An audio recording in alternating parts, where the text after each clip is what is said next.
The gun was already pressed against her temple when Sheriff Miles Cutter kicked open the door. The scene inside the cramped back room of the Dusty Rose Saloon was exactly the kind that made a man's heart stop mid-beat. Pamela Calloway stood rigid against the far wall, her dark hair loose and wild, her brown eyes wide with something beyond fear. Her lip was split. Her left wrist showed a bruise the color of a thundercloud. And the man holding the pistol to her head was grinning, the kind of grin that told you a person had already decided nothing in the world was worth preserving. "Walk away, Sheriff," said Virgil Drake, his voice slick and unhurried like oil spreading across still water. "This is a private conversation between me and my wife." "Ex-wife," Pamela said through her teeth. "Divorced by the court in Denver 2 years ago. Courts out here don't mean a damn thing to me," Virgil replied. Miles kept his hands visible, both palms raised, his own Colt still holstered. He was measuring everything. The distance between Virgil's trigger finger and the hammer, the angle of Pamela's body, the width of the room. He had walked into burning buildings before. He had faced down men with nothing left to lose. But something about this moment lodged differently in his chest, something dense and personal that had no business being there. "Virgil," Miles said quietly, "I need you to lower that weapon."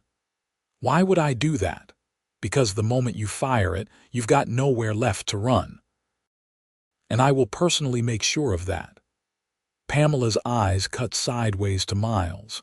In that half-second of contact, he saw something shatter behind them, not courage. She had plenty of that, but the wall she kept between herself and anyone who wanted to help her. It cracked right down the middle. "Sheriff, go," she said. "This isn't your problem." "The hell it isn't. I told you before. I told you plain. I am too broken for a good man, so stop trying to be one for me." Those words hit Miles somewhere deeper than the situation warranted, deeper than the rules of law enforcement allowed. He had heard her say something similar 3 weeks ago, standing on the porch of the Mercantile after he had walked her home at dusk. He had not believed it then. He did not believe it now. "You're not broken," he said, and every syllable was steady as iron. "And I'm not leaving." That was the moment that changed everything. Not the gunshot that followed, which went wide, splintering the wooden doorframe, and not the struggle that ended with Virgil Drake in handcuffs on the saloon floor, bleeding from his eyebrow and cursing loud enough to wake the saints. What changed everything was that single declaration from a man who had no logical reason to stay, choosing to stay anyway. But to understand how they arrived at that doorway, you have to go back to the beginning. Back to the dry October wind rolling off the mountains into the small Colorado Territory town of Harlan Creek. Back to the morning Pamela Calloway first stepped off the stagecoach with a carpetbag in one hand, and a past she never spoke of in the other. The year was 1878, and the Wild West was not yet the myth it would become. It was still very much a place of dirt and sweat and consequence, where a woman alone carried risks that were never printed in any newspaper, and where the law was only as good as the man wearing the star. Pamela arrived on a Tuesday in early October. The mountains to the west had already capped themselves in snow, but the town below still shimmered in dry autumn gold. She was 26 years old, not a girl, not the kind of woman who looked delicate or needing. She looked instead like someone who had learned how to carry weight quietly, how to keep her expression still even when the ground beneath her felt like it was shifting. She had a way of scanning a room when she entered it, cataloging exits and distances that people who had never been in real danger sometimes mistook for coldness. She was not cold. She was careful. The stagecoach driver, a weathered man named Oswald, set her bag in the dust of the main street and nodded her toward the General Mercantile. "Mrs. Hobbs over at the boarding house takes in respectable ladies," he said. Down past the church, left at the feed store. Thank you, Pamela said. She didn't correct the misses she had learned. It was often simpler not to. Harlan Creek had 340 residents in 1878, which made it too large to be ignored by the railroad and too small to be fully tamed by it. The main street was a study in contradiction. A Methodist church on one end and a saloon on the other, with every form of human commerce in between. There was a post office, a barber, a doctor who was also the dentist who was also the undertaker when necessary, a blacksmith, a livery, and two competing mercantile stores whose owners had not spoken directly to each other in 11 years. Miles Cutter had been the town sheriff for 3 years when Pamela arrived. He was 31, solidly built, with the kind of face that took sun well and eyes that were a particular shade of dark gray that some people called blue and some called green depending on the light. He had grown up in Missouri, come west after the war, not the Civil War which had ended a decade prior, but a private war of his own making that he rarely discussed, and taken the badge in Harlan Creek because the previous sheriff had died of a rattlesnake bite and no one else wanted the job at the offered salary.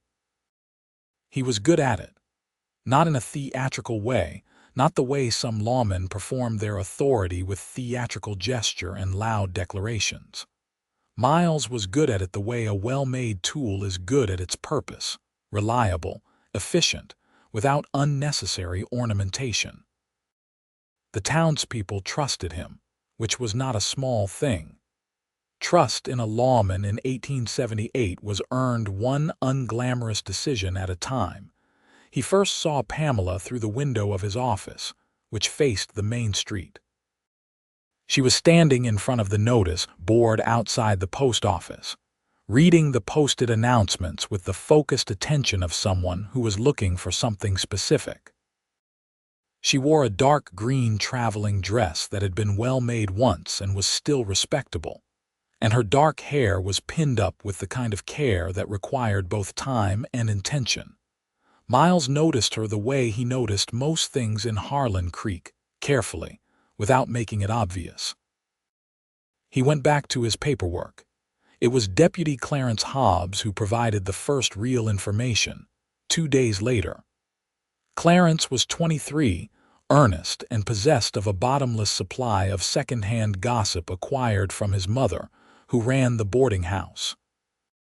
"New woman at Ma's place," Clarence reported, settling into the chair across from Miles's desk with the air of a man delivering intelligence. "Name's Pamela Calloway, originally from back east somewhere. Colorado Territory before this, Denver, Ma thinks. She's paid for a month up front. In coin, not scrip. Looking for work, Ma says. Asked about the seamstress situation." "And the seamstress situation is?" Miles asked without looking up from his report. "Old Doris Fenwick finally retired her needles in September, so there's a gap, you might say." "That's fortunate for Miss Calloway, then." "Mrs. Calloway," Clarence corrected. "Widow, Ma thinks. She doesn't wear a ring, but she has that careful way about her." Miles said nothing further about it. He had his own interpretation of that careful way, and it had less to do with widowhood than with survival. He met Pamela properly the following Sunday. The Methodist Church held services that most of the town attended out of habit if not conviction, and it was after the service, in the churchyard where people clustered in small conversational groups, that Pamela was introduced to him by Reverend Thomas, who believed firmly in the social utility of the church community. "Sheriff Miles Cutter," the Reverend said. "This is Mrs. Calloway, our newest resident. She has expressed interest in teaching Sunday school if the children's instructor position isn't already filled." "It's been empty since spring," Miles said, and extended his hand. "Welcome to Harlan Creek, Mrs. Calloway." Pamela shook his hand with a firm grip. She met his eyes directly, which he respected. "Thank you, Sheriff." She paused briefly. "Is it a quiet town?" There was a question beneath the question. He recognized it. "Mostly," he said honestly. "We have the usual troubles. Nothing that isn't manageable." She nodded once, as though filing that information away. "Good," she said simply, and moved on to speak with the Reverend's wife. Miles watched her go and thought, "She is not a widow." He did not know why he thought that. He had no evidence for it. It was simply the particular quality of her caution, not the grief-carved vigilance of someone who had lost a spouse to death, but the sharper, more angular watchfulness of someone who had lost a sense of safety to another living person. He kept his observation to himself. Pamela settled into Harlan Creek with the methodical efficiency of someone who understood that stability had to be constructed deliberately. She set up a small sewing room in the back of the boarding house, spread the word through the Reverend's wife and through Mrs. Hobbs herself, and within 2 weeks had more mending and dressmaking work than she could reasonably complete. She had good hands and a good eye, and people talked about both. She taught Sunday school with the kind of measured warmth that children responded to immediately. She treated them as intelligent people, explained things fully, and never talked down. The children liked her. Their mothers liked her. Their fathers found her pleasant and respectably aloof, which in the social economy of a small western town was exactly the right position to occupy. Miles saw her regularly. The town was not large enough for avoidance, and neither of them was particularly inclined toward it. He tipped his hat when they passed on the street. She nodded back. Once he helped her carry a bolt of fabric she had received from the supply wagon when it was clear she was managing too much at once. She thanked him with a directness that had no performance in it. "You don't have to do that, you know," she said as they walked the 3 blocks to the boarding house. "I know," he said. "I'm capable. I can see that. I'm still carrying the fabric." She looked at him with an expression that was almost amusement, almost. It was the first real conversation they had, and it was over in 90 seconds, and Miles thought about it for the rest of the afternoon in a way he found both inconvenient and entirely honest. The trouble started on the 1st of November, which in Harlan Creek brought the first real cold, and the particular restlessness that comes with people being pushed indoors earlier and earlier each evening. A man arrived on the afternoon stage, thick-shouldered, with a face that had been handsome once and had since been used hard. He signed into the saloon's back rooms under a false name, Miles suspected, though the saloon keeper Ruddy Marsh ran a loose operation and didn't press for particulars. Miles noticed the man because he noticed everyone who arrived in town. He filed his face away without yet having a name to attach to it. Something about the man's eyes, the way they tracked the main street with an appetite that wasn't merely curiosity, stayed with Miles the way a particular smell sometimes lingered. He asked Clarence to keep an ear out. It was 3 days before he had a name. Not from Clarence, but from an unexpected source. Pamela herself, who appeared at his office door on a Thursday afternoon looking like someone who had made a decision they were not entirely comfortable with. "May I come in?" she asked. "Of course." He stood, which was reflex, and gestured toward the chair across from his desk. She sat with her spine straight and her hands folded in her lap, and he waited. She was quiet for a moment that was clearly about collecting herself rather than about theatrics. "There is a man at the saloon," she began. "His name is Virgil Drake. He is—" She stopped, started again. "He is my former husband. We were divorced in Denver in 1876 by a judge of the district court. I have the papers. He did not contest the divorce at the time." Miles waited. There was clearly more. "I left Denver because he would not accept it," she continued. "I went to Pueblo for a year, then to Trinidad, then here. He has found me each time." She met Miles's eyes with a steadiness that cost her something. "I am not telling you this because I need rescuing, Sheriff. I am telling you because you should know who he is, and why I am telling you that his presence here is not coincidental." "Has he harmed you?" Miles asked, a pause that was itself an answer. "In the past," she said, "in Pueblo, in Trinidad, before Denver, and once in Pueblo before I moved on." Miles felt something cold and very specific settle in his chest. Not rage exactly, he was too experienced for uncalibrated rage, but the close relative of it, the kind of focused anger that had a direction and a purpose. "I'll speak with him," Miles said. "I expected you would. I want you to understand that I am not asking you to solve this. I wanted someone here to know the full situation." "I understand," he said. He looked at her carefully. "Do you have somewhere you feel safe staying? The boarding house, does Mrs. Hobbs know?" "Not yet." "I didn't want to cause alarm. She should know. She'll want to know." He paused. "Mrs. Calloway, are those divorce papers somewhere accessible in my room? In the Bible in the top drawer of the nightstand?" Her mouth curved very slightly. "Old habit. No one ever searches the Bible." He almost smiled. "That's practical." "I am extremely practical," she said, and stood. "Thank you, Sheriff." "Miles," he said, and then caught himself. "My apologies. That was Miles," she repeated, as though testing the weight of it. "You can call me Pamela if you like." Given the circumstances, formal titles feel unnecessary.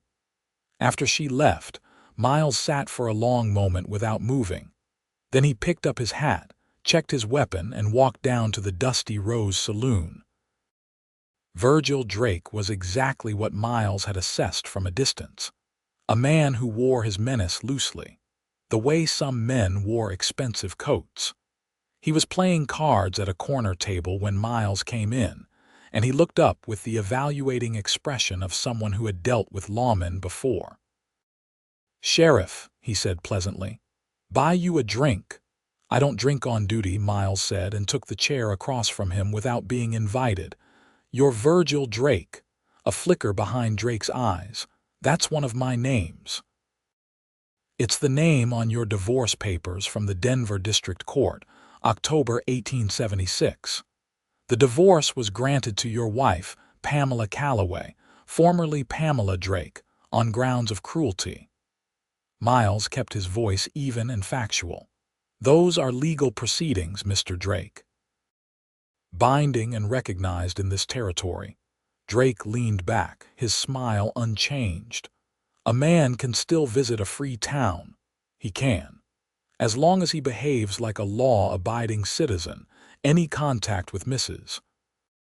Calloway that she has not requested, any approach, any communication, and I will have cause to remove you from this town. Permanently." "That's a strong position to take about a woman you barely know." "My positions on law and order don't depend on personal familiarity." Drake looked at him for a long moment with the calculating assessment of a man who was accustomed to finding other people's weaknesses. Miles held the look without flinching. "I'll keep that in mind," Drake said finally. Miles stood, set his hat back on, and walked out. He did not let himself breathe fully until he was outside in the cold air. Drake stayed in Harlan Creek. He was not, technically, breaking any law. He was polite to the saloon keeper, polite to the other patrons, spent money freely and without trouble. Miles watched him the way you watched a weather change. Not with alarm, but with absolute attention. Pamela knew Drake was still there. She did not ask Miles about it, but the set of her shoulders when she walked down the main street shifted slightly, became something more deliberate, more defended. Miles noticed. He began, without making a show of it, to simply be present on the main street at the time she moved through it. Not escort, not shadowing, just proximity. Available, she noticed that too. "You're watching over me," she said one afternoon when he fell into step beside her outside the Mercantile. It was not an accusation, It was an observation. "I'm watching the street," he said. "You happen to be on it." "I see." A pause. "It's not necessary." "Maybe not," he agreed, "but it's what I'm choosing to do with my time, so—" She looked at him sideways. "You are a very difficult man to argue with. That's what they tell me." Something shifted in her expression then. Not quite softened, but something in the rigid architecture of her caution developed a hairline fracture, small enough that a less attentive person would have missed it entirely. Miles did not miss it. They walked together in silence for half a block, which was comfortable in a way that surprised them both. "How long have you been sheriff here?" she asked. "Going on 3 years. Came out from Missouri originally. What made you go into law enforcement?" He considered this. He was not generally a man who answered personal questions with depth, but something about her directness invited the same in return. "I was in a situation once where the law failed someone who needed it," he said. "I suppose I decided the most useful response was to do the job better than the man who failed." She was quiet for a moment. "That's a good reason," she said. "What about you? How does someone end up a seamstress in Harlan Creek, Colorado?" A small smile. "Gradually," she said, "and with several detours." He wanted to ask about Denver, about Pueblo, about the cruelty that had been cited in those divorce papers. He did not.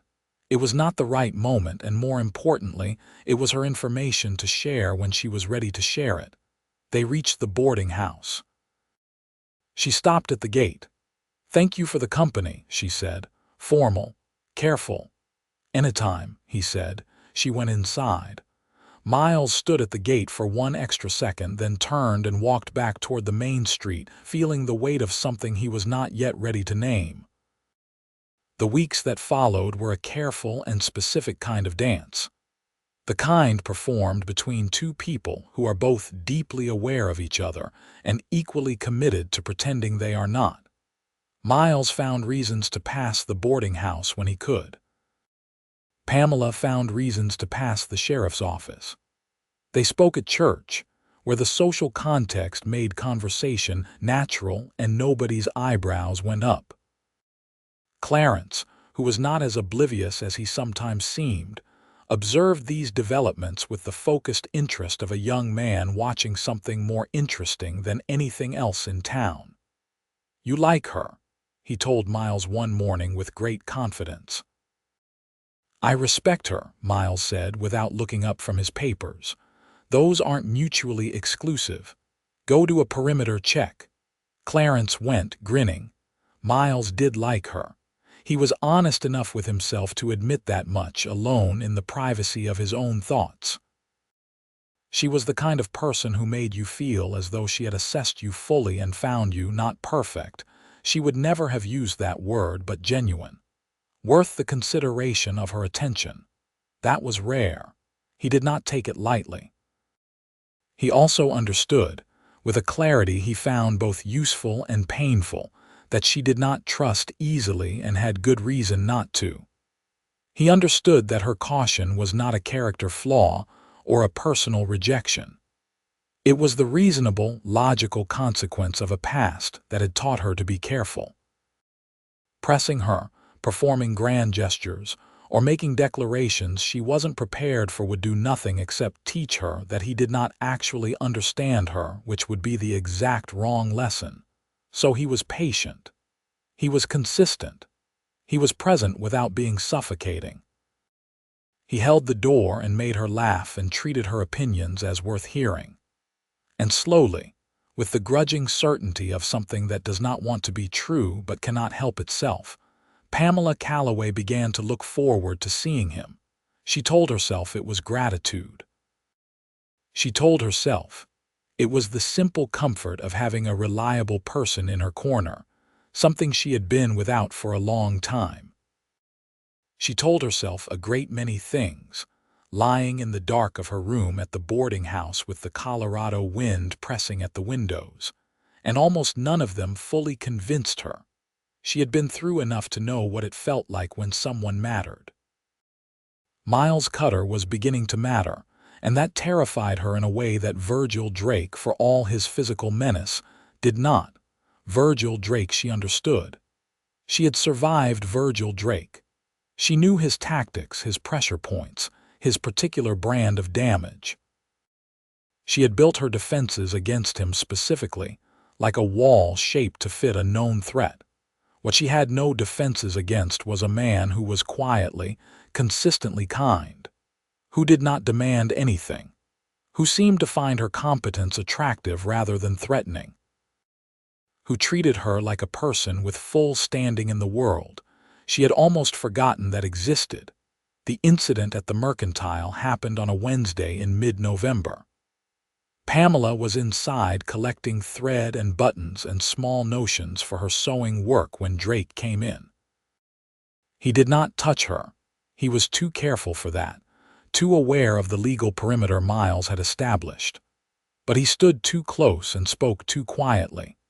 And the content of what he said was designed to reach inside and pull at the parts of her that still remembered when she had believed everything he said. "You can't keep running," he said, in the low voice he had always used when he wanted to be gentle before the storm. "Pamela, we built something together. I know I know there were times," he stopped, and the next part came out like something practiced. "I've changed. I want the chance to prove it. The court in Denver gave me that answer in 1876, she said, keeping her voice level. She was at the counter. She did not look at him. "I have nothing further to discuss with you. Just talk to me, not here, not in front of, just somewhere private. No. I'm not going to hurt you." "I know," she said, and the particular quality of those two words, not reassured, not frightened, simply certain and unmoved, was somehow the most devastating response she could have given him. She paid for her notions, picked up her basket, and walked out. She sat on the steps of the boarding house porch for 20 minutes afterward, not crying, just breathing very carefully, before Mrs. Hobbs came out with 2 cups of coffee and sat beside her without saying anything at all for a long while. "I've been through something similar, Mrs. Hobbs said eventually, in a way that required no explanation or elaboration. "I know," Pamela said. "I suspected it when you didn't ask me about the extra lock on my door." Mrs. Hobbs made a soft sound of agreement. They drank their coffee. The afternoon light turned gold over the mountains.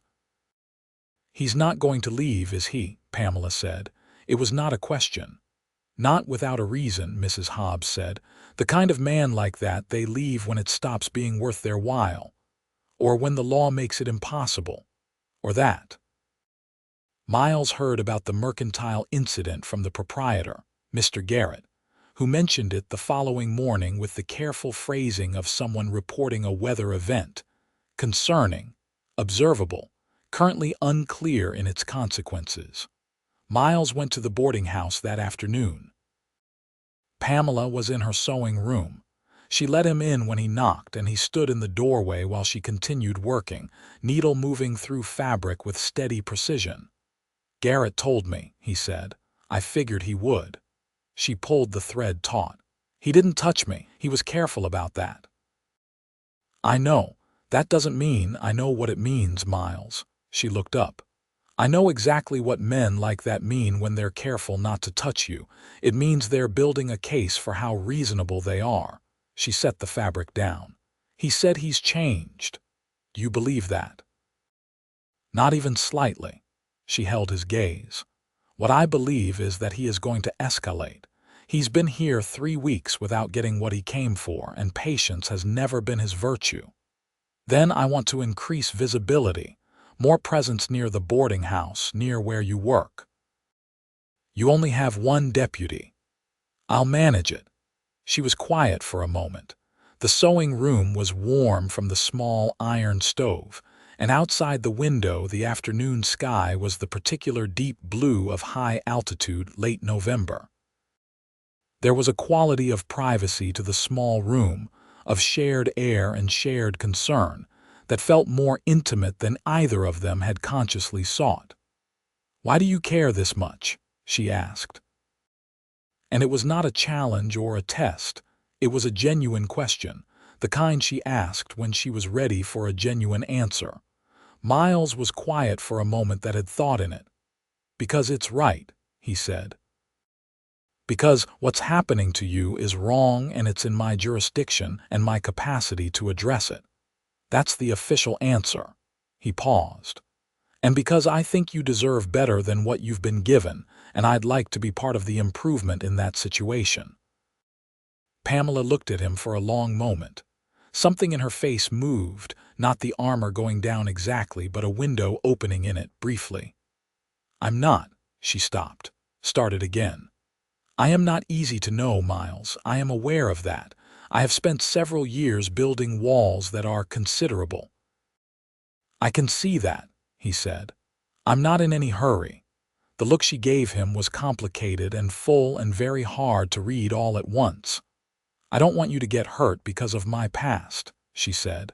"I'm the sheriff. Getting between people and their worst decisions is literally what I do." "That's not what I mean, and you know it." He did know it. "I'm aware of the risk," he said. "I'm still choosing it." She picked her sewing back up, but her shoulders, he noticed, were slightly less rigid.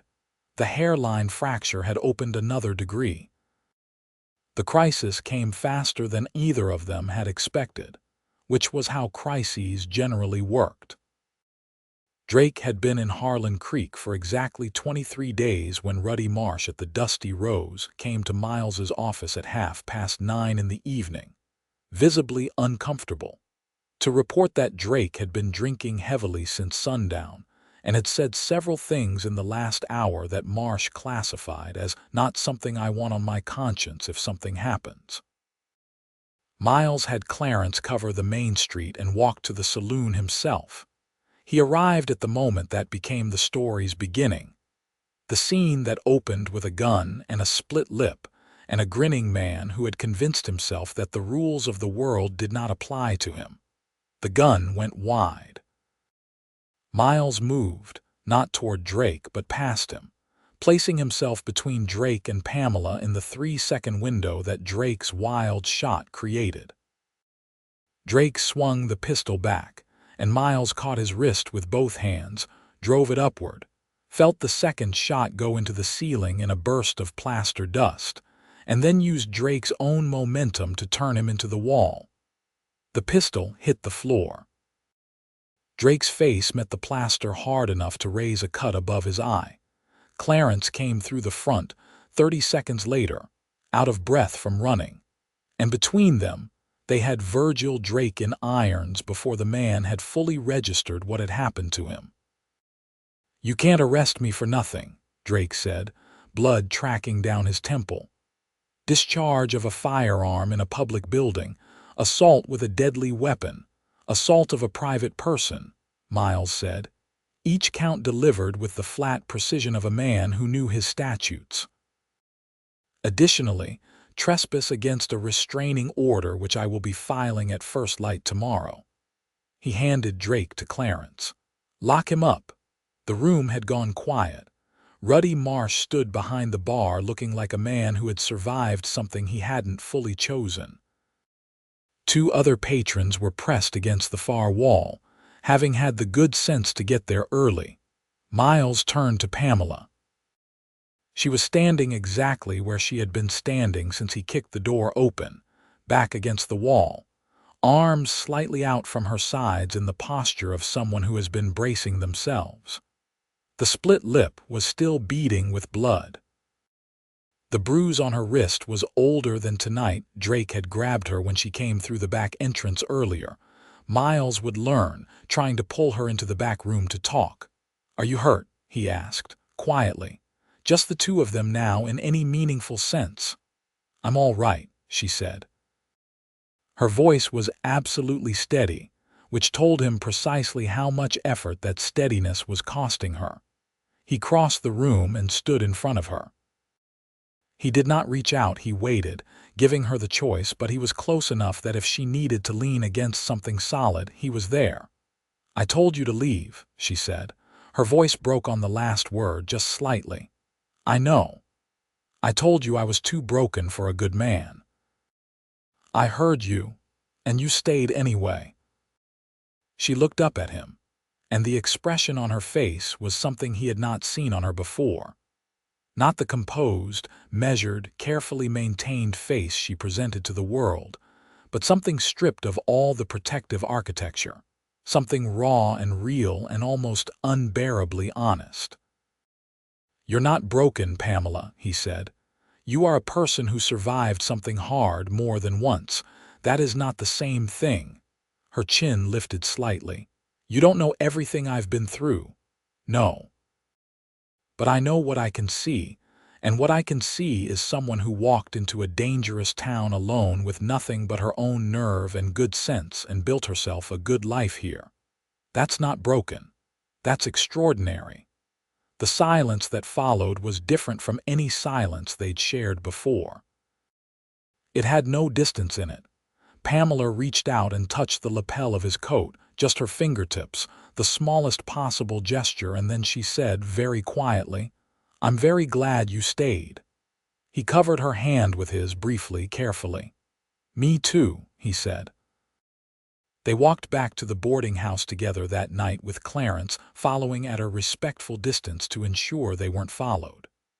The street was cold and clear, the stars enormous over the mountains, the kind of sky that made the world feel very large and very honest all at once. Pamela spoke without looking at him. "He told me once early in the marriage that I was the most capable person he'd ever met. I think that was true. I think it was also what frightened him about me. He couldn't control capable, so he tried to make me less so." Miles listened without interrupting. "It took me 3 years to understand that it was working," she continued. "And another year after that to get the divorce and actually leave. And even then I kept moving because I kept waiting for him to convince me he was right about me, that I was the problem. That I was damaged goods." "You are not damaged goods," Miles said. "I know that now. Most days I know it." She stopped at the boarding house gate. The light from Mrs. Hobbs's parlor window made a warm rectangle on the frost-touched ground. "There are still days when a man looks at me with real kindness and my first instinct is to find the trap in it." He turned to face her. "There's no trap," he said. "I promise you there is no trap." She looked at him for a long moment. Then she said, "I believe you." That is a larger statement than it probably sounds." "I understand the size of it," he said. She nodded, opened the gate, stopped with her hand on it.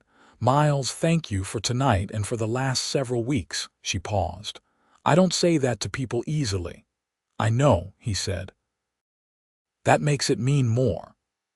She went inside. He stood at the gate for a moment, looking at the stars, then turned and walked back toward the jailhouse where Virgil Drake was spending his first night in a very different kind of accommodation. The legal proceedings moved swiftly. Miles had been meticulous. 2 witnesses in the room, clear physical evidence. The charges were solid. A circuit judge was due in Harlan Creek within 3 weeks. And in the meantime Drake sat in the cell and progressed through anger, then bargaining, then a kind of bitter resignation that Miles found the most accurate reflection of the man's actual character. Drake tried once more to get a message to Pamela through a note passed via a sympathetic saloon patron. Miles intercepted it. He read it. He felt he had to assess for threat, and found it was the same mix of manipulation and self-pity that had probably worked on Pamela in the early days, before she learned what it signified. He filed it as evidence and said nothing to her about it. Some information was only useful as pain, and she had enough of that. During those 3 weeks, something between Miles and Pamela changed irrevocably and without drama. She brought him coffee one morning.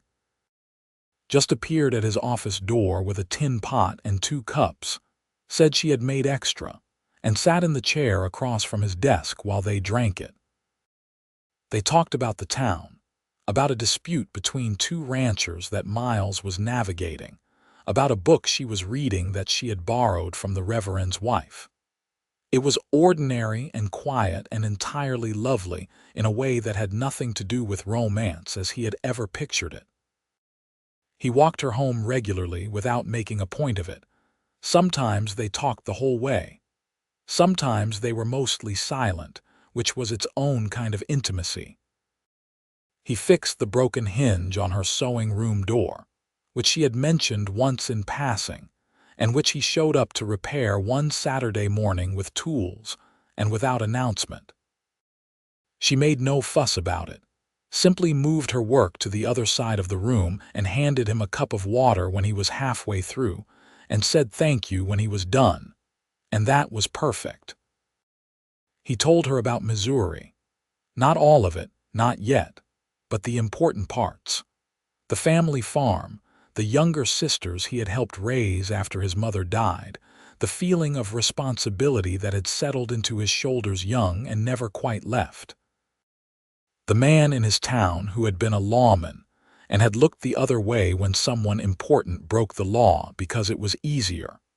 And the thing that had resulted from that looking away that Miles still carried with him as the specific reason why he took the badge. She listened to all of it with the complete attention that was one of her defining gifts. She made you feel, when she listened, that what you were saying was being genuinely received, not just heard. "You carry a lot," she said when he finished. "So do you." "Yes," she agreed. "But mine was put on me without my consent. Yours, you chose your weight. That's different. Maybe it's just a different kind of carrying." She considered this. "Maybe," she allowed, and then, softly, "I think you must have been a very good older brother." That caught him somewhere unexpected. He was quiet for a moment.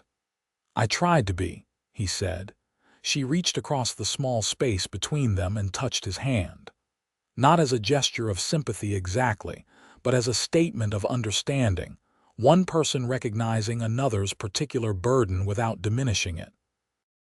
He turned his hand over under hers. She let him. They sat like that for a long moment in the quiet of the evening, the lamplight soft around them. "Pamela," he said.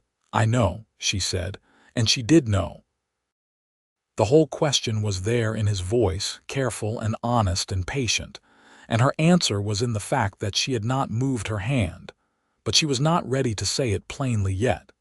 He could see that, and he did not push. "Whenever you're ready," he said. "No hurry at all."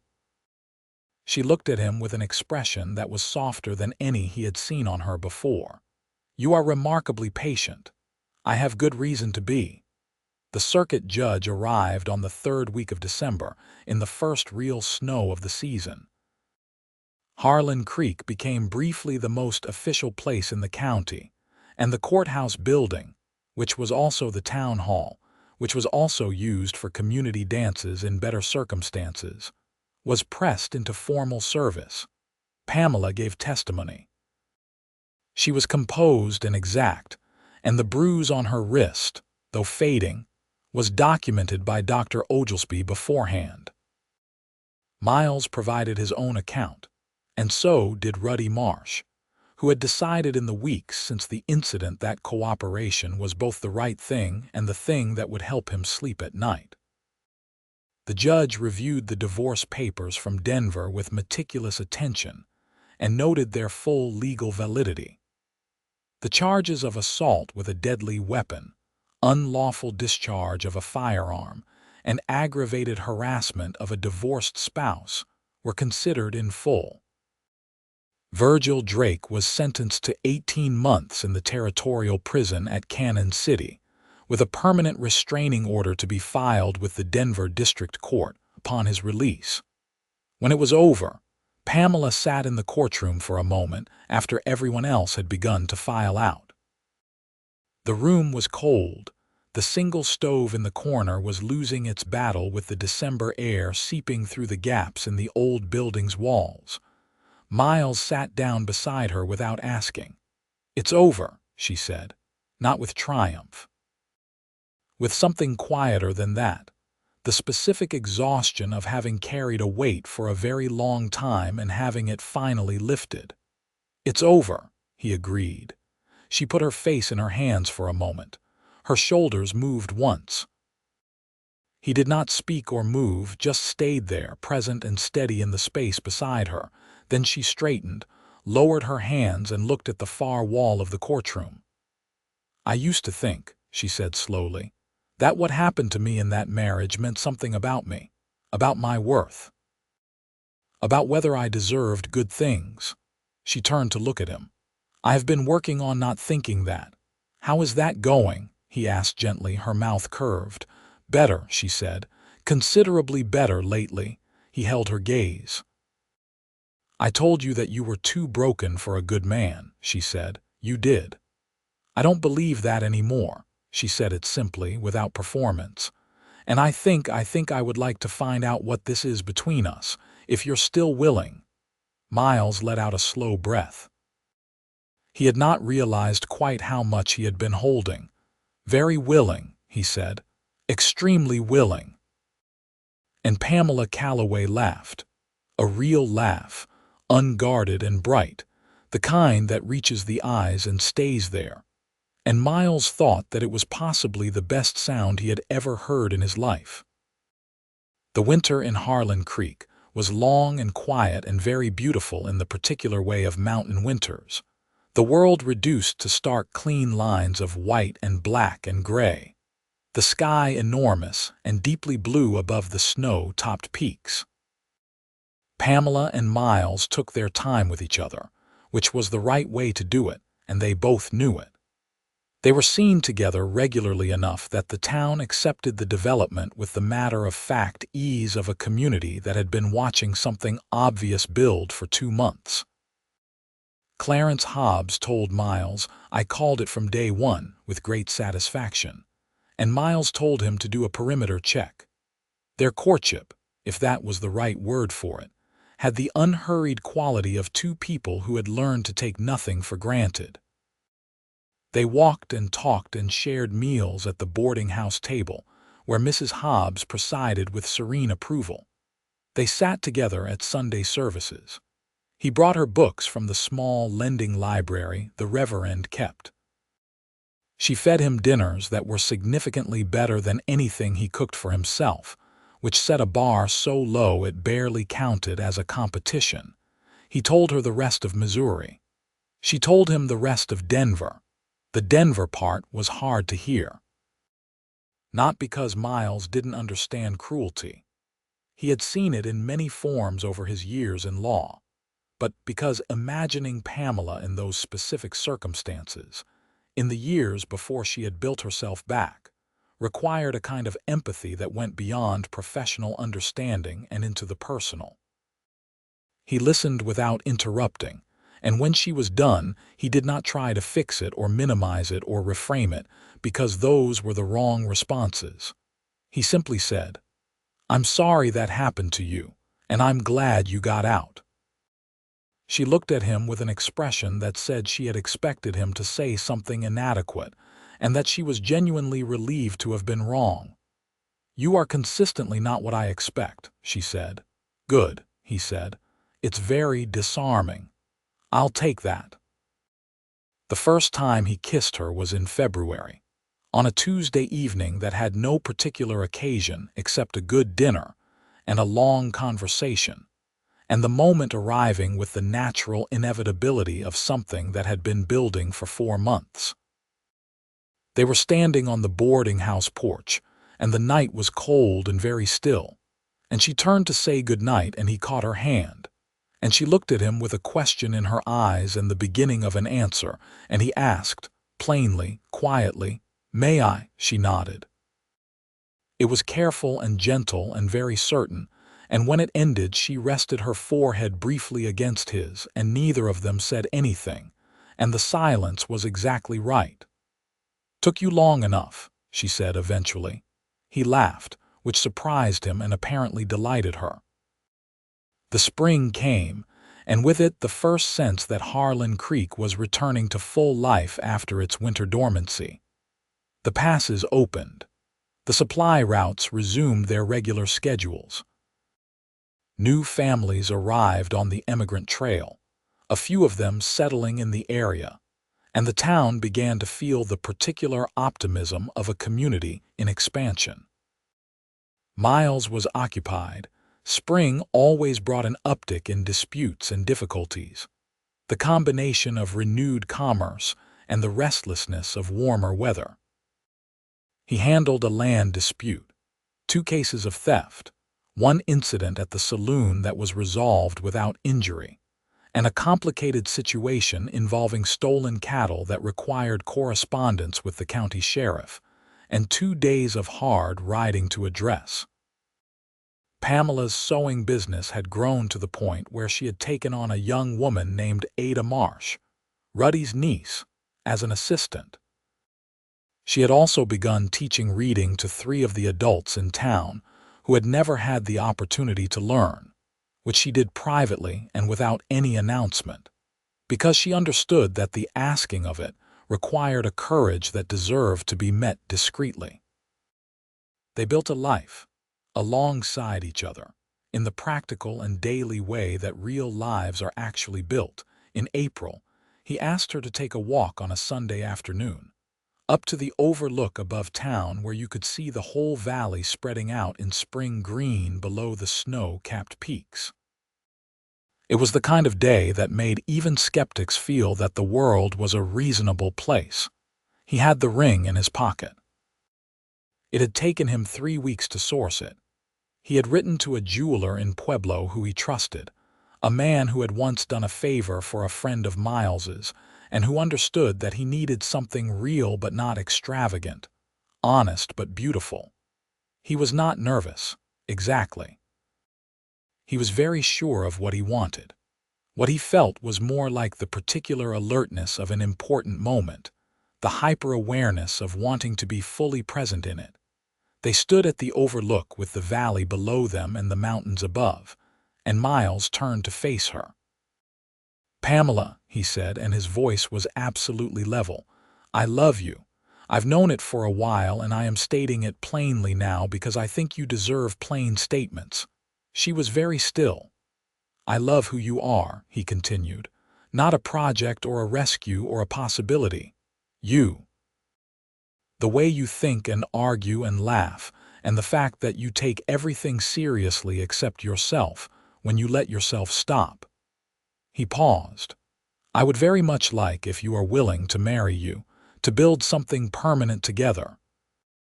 She looked at him for a long moment, and he could see the old fear moving through her. He knew her well enough now to recognize it, the automatic flinching from something good, the waiting for the catch. He held her gaze and waited. Then he watched her make a choice. Not a surrender and not a fall, a deliberate, clear-eyed choice. He could see the exact moment she made it. "I love you," she said. Yes, that is absolutely yes." He put the ring on her finger. It fit. She looked at it for a moment with an expression of almost helpless tenderness. Not because of the ring itself, but because of everything it meant. Everything she had once believed she did not deserve, now sitting quietly on her hand in the afternoon sunshine. She looked up at him with wet eyes. "You impossible, patient man," she said. He kissed her with the full warmth of everything he had been holding through a long winter of waiting, and she kissed him back with equal measure. They were married in June of 1879, in the Methodist Church of Harlan Creek, with Reverend Thomas officiating and every seat in the pews filled, because the town had been watching this story build and had collectively decided that it deserved an audience. Mrs. Hobbs cried at an early point in the ceremony and made no attempt to hide it. Clarence Hobbs served as best man and took the responsibility with touching seriousness. Ada Marsh helped Pamela with her dress, which Pamela had made herself from a deep blue silk that had been an extraordinary indulgence and was worth every penny. The dress had a practical underskirt and a fitted bodice, and it was the most beautiful thing Pamela had ever owned. She stood at the back of the church before the ceremony with her hand on the door frame, wearing it, and felt something she had not felt in so long that it took her a moment to identify it clearly. She felt safe. Not the brittle, maintained kind of safe that is really vigilance with a different name, but the genuine article, the bone-deep certainty that the place she was standing in, the life she had built here, the man waiting at the front of that church were real and solid and hers. She walked down the aisle without being given away by anyone, because she had earned herself and chose to give herself, which seemed more accurate. Miles watched her walk toward him and felt the particular completeness of someone who has been moving toward a thing for a very long time and is finally there. They said their vows with the quiet conviction of people who understood the weight of promises and chose to make them anyway.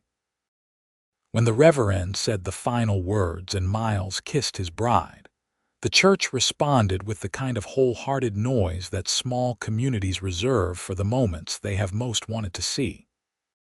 Pamela laughed against his shoulder, and he held her there for a moment before the well-wishers descended. The wedding celebration extended through the afternoon and evening. A communal event held in the town hall building with food and music, and the particular warmth of a community that had decided to celebrate something worth celebrating. Miles danced with Pamela, which surprised him slightly. He was not a natural dancer, but she was patient and the fiddle player was good, and by the third song he had found something that approximately resembled competence. "You're not terrible," she said. "Highest praise you've ever given me." She was smiling so much that evening that her face must have hurt by the end of it, which was an excellent problem to have. They set up house together in the residence attached to the sheriff's office, a series of 4 connected rooms that Miles had been occupying with the minimal furnishings of a man who had not seen the point of more.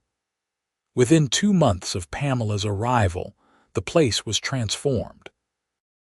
Not lavishly, they were not people of great means, but with the specific intelligence of someone who understood how to make a space feel inhabited and warm.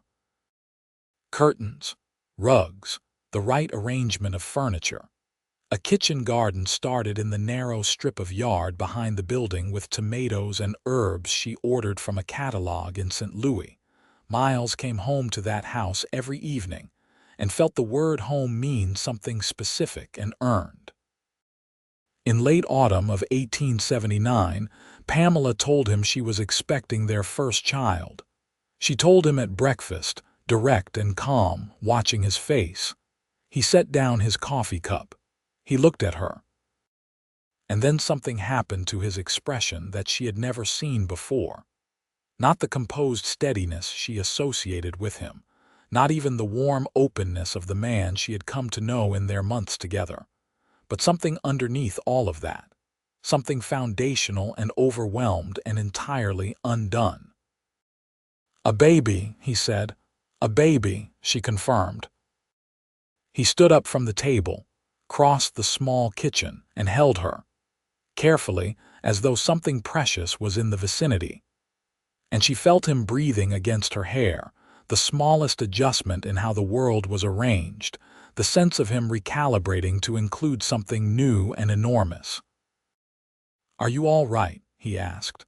How are you feeling?" "Very well," she said. "Dr. Oglesby says everything looks normal." "You went to Oglesby already?" I wanted to be certain before I said anything. He pulled back to look at her face. "How long have you known?" 3 weeks. 3 weeks. I wanted to be certain, she said again, smiling. He shook his head slowly. "You are the most methodical person I have ever met. You married me knowing that." "I did." He looked at her with an expression of such complete affection that it was almost too much to meet directly. "I love you very much." "I know," she said. "I love you too." She put her hand over his on her waist. "We're going to be all right, Miles. I believe that." "I believe it too," he said. The baby was born in July of 1880, at the height of summer, when the mountains were green all the way to their shoulders, and the valley below the town was alive with the full weight of a Colorado summer. Dr. Oglesby attended and Mrs. Hobbs, and the labor was long and difficult in the way that first labors often are. But Pamela Calloway Cutter approached it with the same determined composure she brought to everything in her life that required endurance. Miles was somewhere between the bedroom door and the kitchen for most of it, unable to be either useful or still, until Mrs. Hobbs firmly stationed him in the kitchen with a task to keep his hands occupied, and a firmness of manner that reminded him, vividly, of every capable woman he had ever met in his life. The boy arrived in the afternoon, healthy and loud, with dark hair that would likely lighten to Miles's coloring but was Pamela's in the moment. Miles held his son for the first time with the specific, careful astonishment of a man encountering something for which nothing in his previous experience has adequately prepared him. The weight of the infant, the smallness of the hands, the absolute trust implicit in the way the baby settled against his chest, it rearranged something inside him, deep and permanent. "James," Pamela said from the bed, watching his face. He looked up. "I would like to name him James," she said. James Miles Cutter. James had been his father's name. He had not mentioned it expecting her to offer it back. "You remembered," he said. "You mentioned it once, a long time ago. You were talking about Missouri." He looked down at James Miles Cutter, who was regarding the world with the philosophical calm of someone who has just arrived somewhere and is taking the measure of it. "James," he said. "Hello." The baby blinked. "Hello," Miles said again, very quietly, as though they had just been properly introduced. Pamela watched her husband meet their son and felt the full weight and brightness of the life she had built settle around her like something solid. She had been so certain for so long that she was too broken for this. For warmth, for trust, for a man who told the truth and stayed when it was hard. She had been so certain that the damage done to her was the permanent definition of what she could have. She had been wrong. She was so grateful to have been wrong.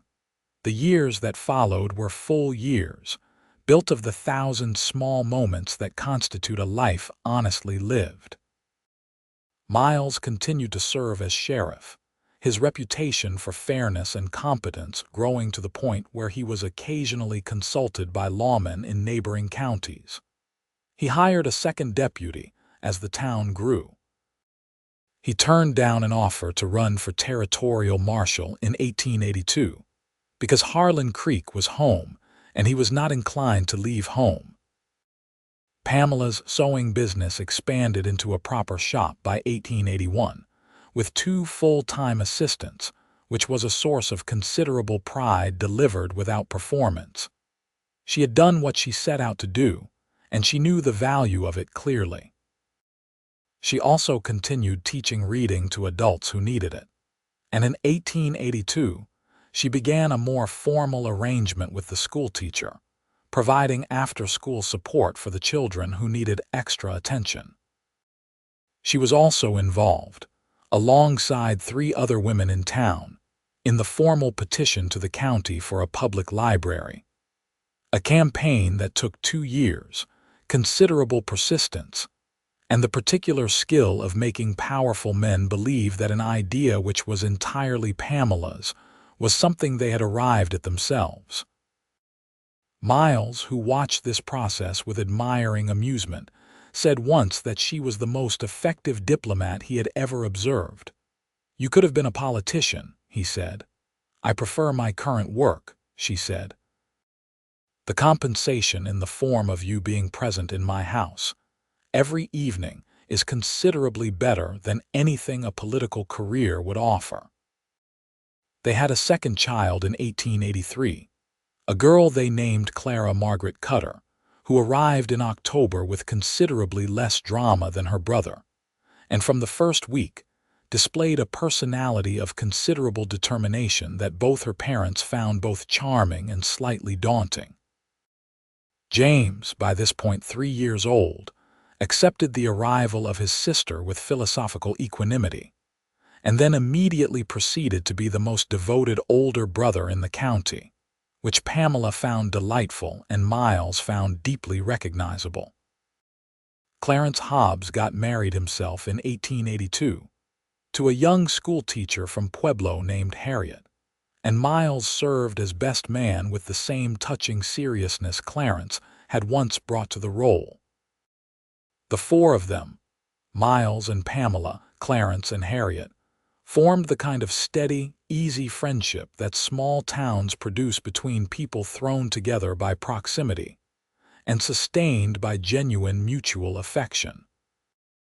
In 1884, word came through the court system in Denver that Virgil Drake had been released from the territorial prison after serving his sentence. The restraining order had been renewed and was on file. Miles wrote to the warden and to the Denver marshal to confirm the terms. He told Pamela about it plainly the same evening the correspondence arrived. She sat with it for a moment. "He's not going to come back here," she said, not asking, assessing. "I don't believe he will. The restraining order is clear and he served real time." Men like that generally understand when the cost has become too high. Men like that generally understand when the target is no longer accessible, she corrected. "I am not accessible anymore. I have roots here, people who know what happened." She paused. "I have you." "Yes," Miles said simply. She nodded slowly. "I'm not afraid of him anymore," she said. "I realized that when you told me. My first thought wasn't fear, it was almost indifference. He is something that happened to me a long time ago. He doesn't define anything about my present." Miles reached across the table and took her hand. "No," he agreed. "He doesn't." Drake did not come back. He had gone. The word eventually came to California. He was, for all practical purposes, an irrelevant chapter in a story that had grown far beyond him. The library opened in the autumn of 1884, which was celebrated by the town with a dedication ceremony and a speech by the Reverend Thomas that ran somewhat long, but was universally agreed to be appropriate to the occasion. Pamela spoke as well, briefly and exactly, about the importance of access to knowledge for everyone in a community, and she was applauded with an enthusiasm that slightly embarrassed her and greatly pleased Miles, who stood at the back of the room with Clara on his hip and James beside him, and felt the specific happiness of watching someone you love be fully and publicly appreciated. After the ceremony, when the crowd had thinned and Pamela was speaking with the Reverend and his wife, James tugged Miles's sleeve. "Papa," James said. He was 4 and had recently become very interested in asking the largest possible questions. "Is Mama the most important person in town?" Miles looked at his son seriously, as the question deserved. "She is," he said, "one of the most important people in town. Yes." "More important than the sheriff, considerably," Miles said. James processed this. "You don't mind? Why would I mind? It's something to be very proud of." He looked over at Pamela, who was laughing at something the Reverend had said. Clara's green ribbon sitting slightly lopsided in her dark hair that Pamela had pinned, and Miles had inevitably disrupted during the walk over. When someone you love does something wonderful, it doesn't make you less. It makes the whole thing bigger. James thought about this for a long moment with the deep seriousness of a 4-year-old confronting philosophy. "Okay," he said, and then, apparently satisfied, "Can we get pie?" Miles laughed. "Yes," he said, "we can absolutely get pie." They had a third child in 1886, another boy, whom they named Henry Thomas Cutter, Thomas for the Reverend, who was touched to the point of brief speechlessness when told. Henry arrived in late spring and brought with him a disposition of such absolute cheerfulness that Dr. Oglesby, who had been delivering babies in Harlan Creek for 15 years, said he was the most immediately contented newborn he had encountered in his professional experience. Mrs. Hobbs, now retired from running the boarding house but still very much a fixture in their lives, Henry's unofficial grandmother in every practical sense, said that was because the child had arrived in a household full of genuine love, and that babies knew.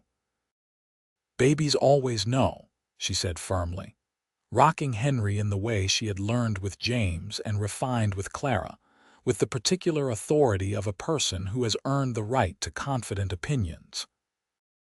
Pamela, recovering from the birth in her characteristic fashion by which she meant refusing to be bedridden a moment longer than medically necessary, sat at the kitchen table 3 days later sorting through correspondence from a Denver organization she had been corresponding with about establishing a similar adult literacy program in 3 neighboring towns, with Henry in a basket beside her, and Clara occupied with the set of wooden blocks her father had made for her birthday. Miles came in from his shift, hung his hat, poured himself coffee, and sat down across from her with the particular easiness of a man at home in every sense of the word. "How was your day?" she asked without looking up. The Kellerman Ranch fence dispute has been escalated from a verbal disagreement to Kellerman writing a formal letter in his wife's best stationery, so that's a development. Pamela made a sound of amused sympathy. Did he use the right legal language? He spelled trespass 3 different ways. She did look up then, smiling. Did you correct it for him? I sent a note back with Clarence suggesting he visit the library. Very diplomatically handled, Sheriff. He reached across the table and brushed a strand of hair back from her face, a gesture so habitual and easy that neither of them marked it consciously. She leaned into it briefly. "There's a letter from that organization in Denver," she said. "They want to know if I'd be willing to consult on their program design. Will you?" She looked at the letter. "Probably. The work is worth doing." A pause. "I'll need to travel to Denver possibly in the autumn. I know." You're not going to tell me to consider whether I want to or whether it's practical, Pamela," he said. "It's your work. Of course I support you going." She looked at him with an expression that still, after 7 years of marriage, occasionally contained a trace of the old wonder.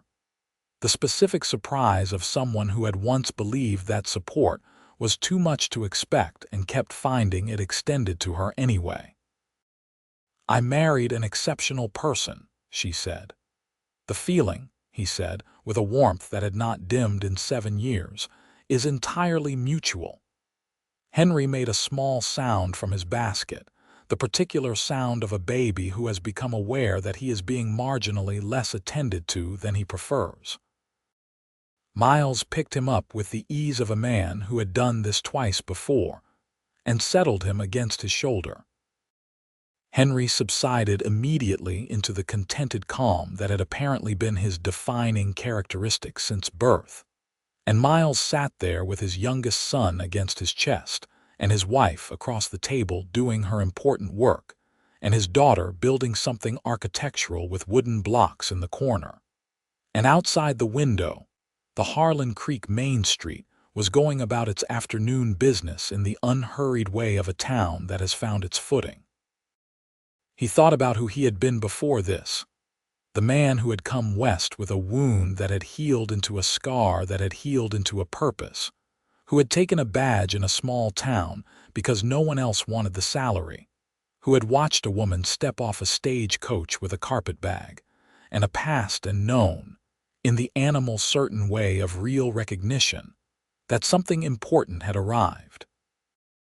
He thought about the night in the back room of the Dusty Rose, the gun and the bruise and her voice telling him to leave. "I am too broken for a good man." He thought about having refused to believe it. Not as an act of stubbornness or romance or narrative heroism, but simply because it was not true, and Miles Cutter had never been able to make himself accept things that were not true just because someone stated them with conviction. She was not broken. She had never been broken. She had been bent and tested and pushed past the limits that most people would have accepted as permanent, and she had come out the other side still entirely herself, still capable, still sharp, still full of the specific quality of life that made rooms feel different when she was in them. What had happened to her had not defined her. What she had done with it had. He was enormously, quietly proud of her. He was enormously, quietly grateful to be the person she had chosen to trust with the full weight of herself. Henry made a small noise of entirely satisfied existence against his shoulder. Pamela looked up from her correspondence, met his eyes, and smiled. The real one, the unguarded one, the one that still made something in his chest settle into its deepest and most certain position. "What are you thinking about?" she asked. "Everything," he said. "All of it, how good it is." She held his gaze for a moment, and he could see her thinking the same thought, arriving at the same place from her own direction. The recognition of how much they had, how deliberately they had built it, how worth it every patient and careful step had been. "It is very good," she agreed. Outside, the Colorado evening was painting the mountains in the familiar colors of the place that had become home, copper and gold, with the first shadows of blue beginning to pool in the valleys, the sky above transitioning through shades that no painter had ever quite captured.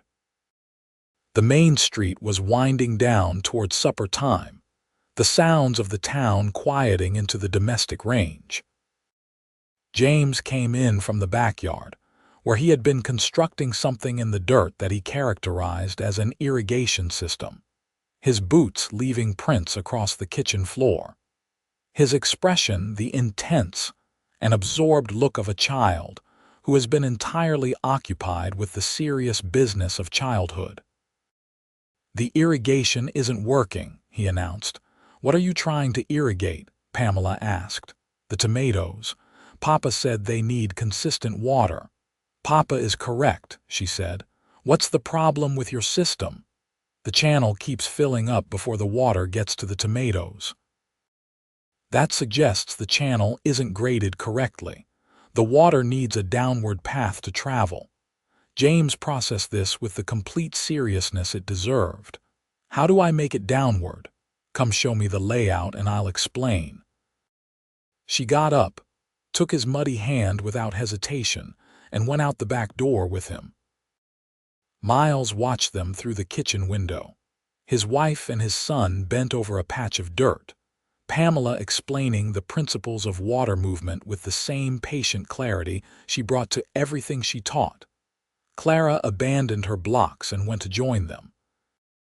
Miles stayed at the table with Henry, who had fallen entirely asleep, and listened to the sounds of his family in the yard. Pamela's voice, calm and explaining, James's voice with a question in it, Clara's voice just learning how to ask questions and trying one.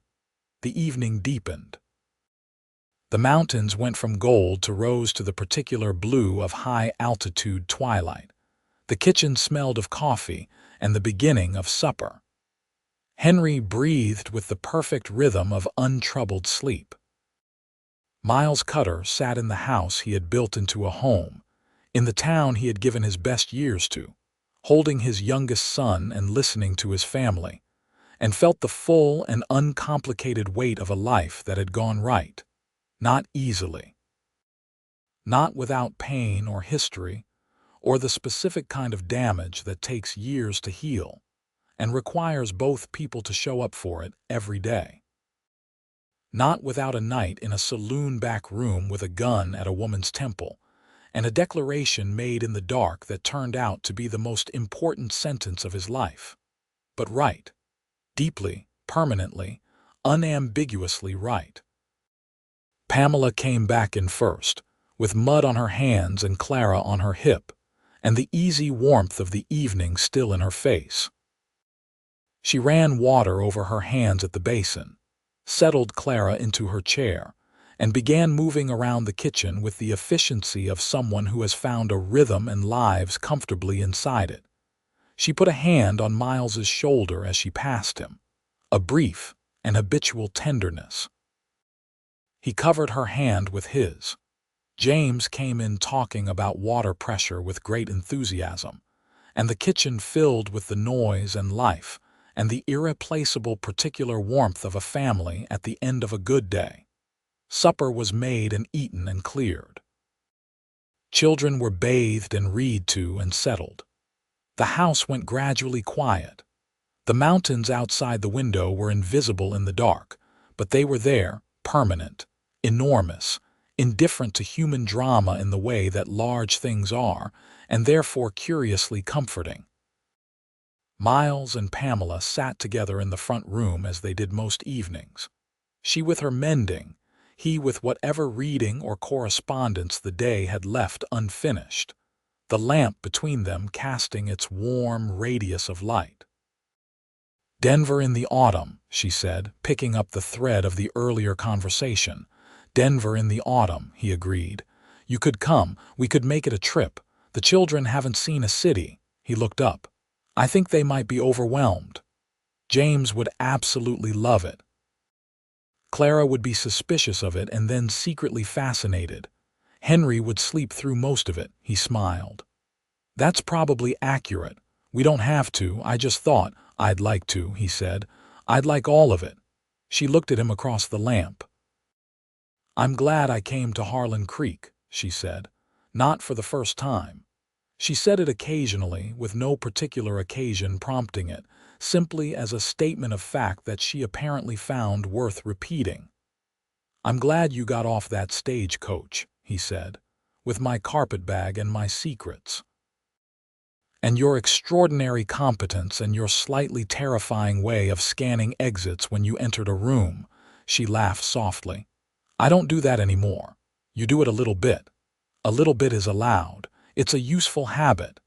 "It absolutely is," he agreed. The lamp between them burned steadily.